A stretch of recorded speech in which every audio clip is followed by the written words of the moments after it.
બેંકોને એવું મેલ કરવામાં આવ્યું કે ફલાણા અકાઉન્ટ જે છે એના પર કોઈ સાયબર ક્રાઇમની ફરિયાદ નથી, એટલે એને ખોલી દેવા અને એ પૈસા બીજા અકાઉન્ટમાં ટ્રાન્સફર કરી દેવા. જે અધિકારીના નામે મેલ કરવામાં આવ્યું હતું એવા કોઈ અધિકારી અહીંયા ભૂતકાળમાં કાં તો અત્યારે કોઈ ફરજ બજાવતા નથી. એકાઉન્ટ હતા એ લગભગ 74 લાખ રૂપિયા જેટલા રૂપિયા જે ફ્રોડ મની હતી એને રીઓપન કરાવી અને બીજા અકાઉન્ટમાં નાખવા બાબતેના એ લેટર્સ હતા.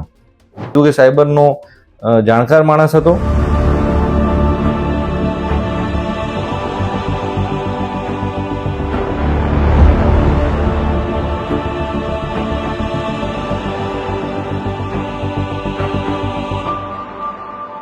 આજકાલ લોકો કેવી રીતે પોતાની બુદ્ધિનો દુરુપયોગ કરી અને પૈસા કમાવા માટે ધંધા વિચારે છે. તેનો એક ઉત્તમ ઉદાહરણ નમૂનો જૂનાગઢમાં જોવા મળ્યો.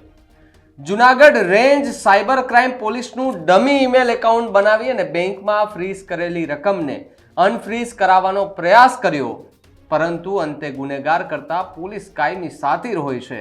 તે કહેવત મુજબ એકાઉન્ટ અનફ્રીઝ થાય તે પહેલા જ આરોપીઓ પકડાઈ ગયા. નમસ્કાર, ક્રાઇમ સ્ટોરી સાથે હું છું આપનો દોસ્ત ભાવિક. પહેલા તો તમે અમારી ચેનલને સબસ્ક્રાઇબ નથી કરી તો અમારી ચેનલને સબસ્ક્રાઇબ કરો, બેલ આઇકનને દબાવો જેથી કરીને પડે પડના સચોટ સમાચાર તમને તમારા મોબાઈલ પર તરત જ મળી રહે. પહેલા એવું થતું કે પૈસા લઈને જતા હોય તો માણસ લૂંટાઈ જતો રસ્તા પરથી. ડાકુ, ચોર, લૂંટેરા આ બધા લૂંટી લેતા, રોકડા પૈસા લૂંટી લેતા. ત્યારે આપણે એવું સમજતા કે બેંકમાં પડેલા પૈસા સેફ છે, ત્યાં બરાબર છે. પણ આજકાલ એવું થાય છે ને કે જ્યારથી આ સાયબર ફ્રોડ વધ્યો છે ત્યારથી આપણે એવું વિચારીએ છીએ કે આપણા પૈસા હવે બેંકમાં પણ સેફ નથી. હવે વિચાર કરો કે તમે સાયબર ક્રાઇમ એનું એક ડમી ઈમેલ એકાઉન્ટ બની જાય, બેંકવાળાને વાત કરે, બેંકવાળાને મેલ નાખે કે ભાઈ આ જે વ્યક્તિ છે એનું ગુનાહિત કૃત્ય કોઈ છે નહીં, બધા ગુના એમના ક્લિયર થઈ ગયા છે, કેસ બધી હટી ગયા છે, એનું ખાતું અનફ્રીઝ કરીને એમના પૈસા ખાતામાં ટ્રાન્સફર કરી દે. સ્વાભાવિકપણે બેંક પોતાના ટર્મ કન્ડિશન્સ અને એમના નીતિ નિયમો મુજબ ચાલતી હોય છે. ત્યારે એમણે સાયબર ક્રાઇમને વાત કરી કે આવી અમને મેલ આવ્યો છે, શું ખરેખર આ તમને મેલ મોકલ્યો છે? ત્યારબાદ તપાસ કરી તો ખબર પડી કે ડમી ઈમેલ બન્યું છે. ત્યારબાદ પોલીસ દ્વારા અનેક શંકાસ્પદ બેંક એકાઉન્ટને ફ્રીઝ કરવામાં આવે છે અને ફ્રીઝ કરેલા એકાઉન્ટમાં વિદેશથી આવતા નાણાં, બેનામી નાણાં તથા અન્ય શંકાસ્પદ પ્રવૃત્તિ સાથે સંકળાયેલા લોકોના નાણાં હોવાથી સાયબર પોલીસ દ્વારા એવા એકાઉન્ટને ફ્રીઝ કરવામાં આવે છે. ત્યારબાદ તેની તપાસ કરી જો યોગ્ય હિસાબ હોય તો તેવા એકાઉન્ટને અનફ્રીઝ કરી દેવામાં આવે છે. જૂનાગઢ રેન્જ સાયબર પોલીસ દ્વારા જે એકાઉન્ટ ફ્રીઝ કરવામાં આવ્યા હતા તે 73 લાખની રકમવાળું એકાઉન્ટ અનફ્રીઝ કરવા માટે અમદાવાદમાં રહેતા વિશાલ વાણંદ નામના યુવકે સાયબર પોલીસ જૂનાગઢના નામનું ડુપ્લિકેટ ઈમેલ એડ્રેસ બનાવી બેંકને ઈમેલ કર્યો, પરંતુ ઈમેલ શંકાસ્પદ લાગતા બેંક અધિકારીઓએ આ અંગે પોલીસ અધિકારીઓનું ધ્યાન દોર્યું. ત્યારબાદ પોલીસ હરકતમાં આવી ગઈ અને પોલીસે સમગ્ર બાબતની તપાસ કરી.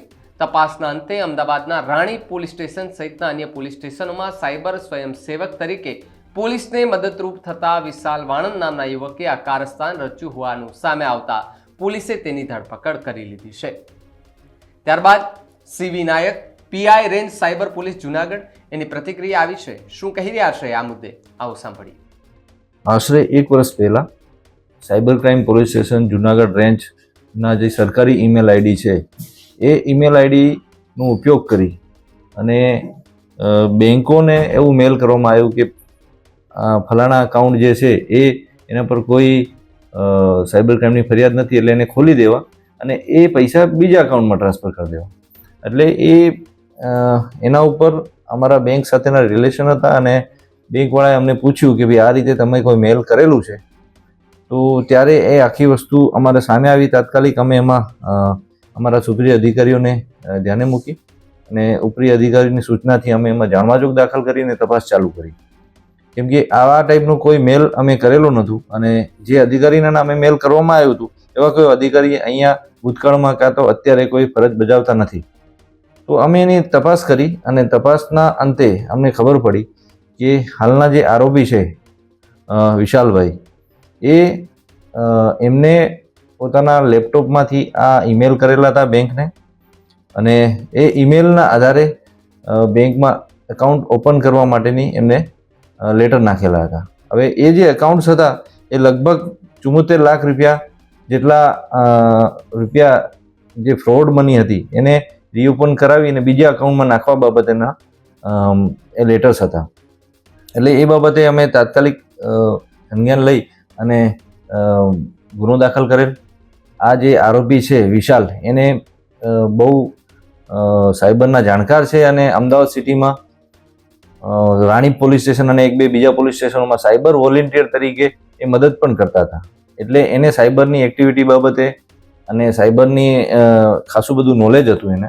એટલે એ નોલેજનો એમને ગેરઉપયોગ કરેલો અને પોતે પકડાય નહીં એના માટે અહીંથી મુંબઈ ગયા. મુંબઈ જઈને એક કારખાનાના મજૂર, જે કર્મચારી વર્ગ હતો ત્યાંનો કારખાનામાં કામ કરતો એક મજદૂર હતો, એના મોબાઈલનું વાઈફાઈ પોતાના લેપટોપમાં કનેક્ટ કર્યું અને પછી બેંકને મેલ કરેલા.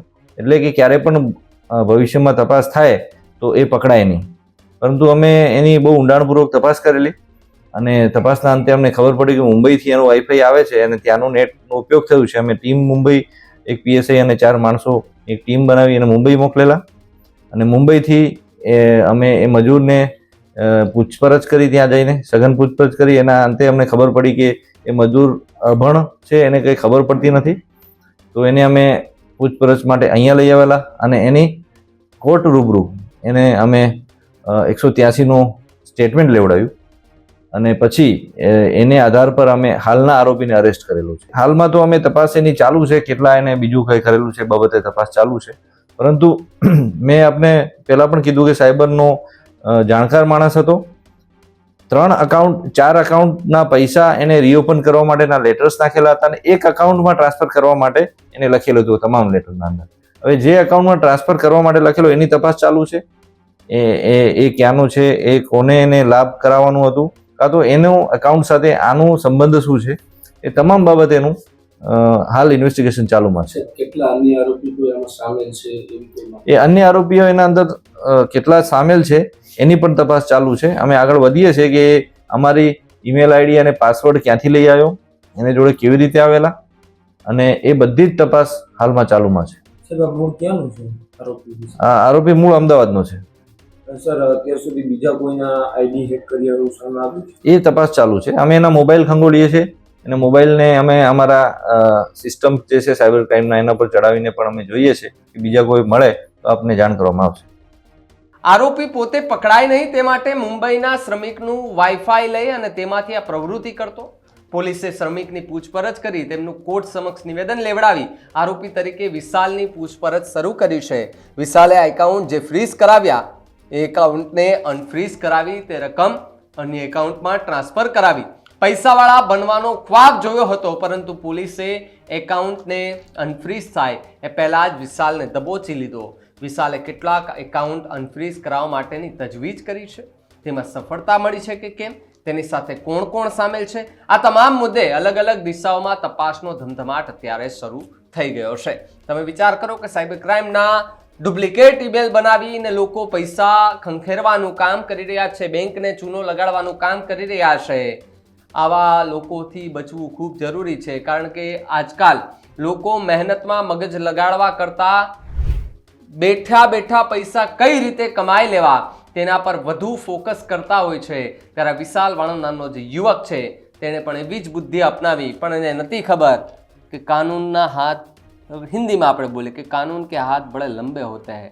અને મને નથી ખબર કે વિશાલ વાણંદ કેટલા દિવસ સુધી એ જેલમાં જશે, કારણ કે હવે તો કોર્ટનો નિર્ણય છે, જે સજા મળે. પણ આવા લોકોને સજા ખૂબ મળવી જોઈએ, કારણ કે આ એક વ્યક્તિએ કર્યું છે તો આને જોઈને બીજા વ્યક્તિ પણ કરવાના પ્રયત્નો કરે છે. આજકાલ લોકોને બેઠા પૈસા કમાવાનું ખૂબ જોર છે.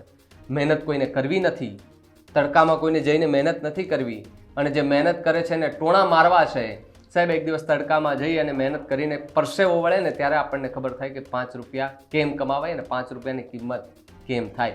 કદાચ મને એવું લાગે છે કે વિશાલ વાણંદ નામના યુવકે પોતાના પિતાની એ કમાણી છે એણે નહીં જોઈ હોય, કદાચ બની શકે. બાકી એને કદાચ એના પિતાને પણ પૂછવું જોઈએ કે પપ્પા, તમે મારી ઉંમરના હતા ત્યારે કેટલી મહેનત કરતા અને 5 રૂપિયા કઈ રીતે કમાતા, તો કદાચ વિશાલના એ પિતા એમને જરૂર જવાબ આપી દે. આખી ઘટનાને લઈને તમારું શું માનવું છે કમેન્ટ કરીને ખાસ જણાવજો. જોતા રહેજો ન્યૂઝ રૂમ. નમસ્કાર.